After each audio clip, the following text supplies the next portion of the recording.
So big tech's recent rally, let's talk about that, starting in late October, has added around $2 trillion in market value to the NASDAQ 100, and Wall Street betting that rally continues to the end of the year. This comes despite weak outlooks from companies like Apple and Meta in their third quarter earnings reports. Big picture here, Julie, obviously investors are feeling more confident. They've looked at these milder inflation reports. They've decided the Fed's moving to the sidelines, and yes, it's rare, yes, it's tricky, but maybe Jay Powell will be able to stick that soft landing that we hear so much about. And so you're looking to place bets, and one place investors have done that is in names like the Microsofts, the Apples, right? And we spoke to Dr. Ed Yardeni this week on our show, very well-known, well-respected economist and strategist. He's not a trader, he's an investor. And we asked him, where do you want to put money? Not just the end of the year, but into 2024. And he piped right up with technology, another sector he's overweight. It's so interesting to me. On Tuesday, when we had that CPI report that really caused that pivot in the market and a broadening out of the rally,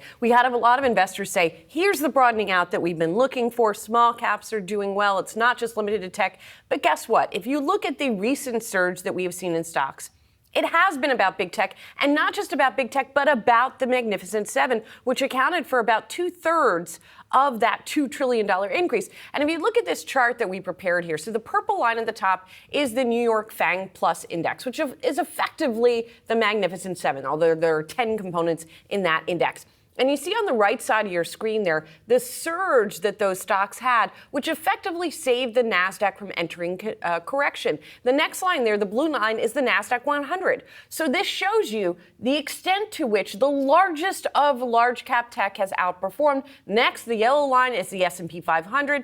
And finally, the equal weight S&P 500. So that shows how unbroad the rally this year has been.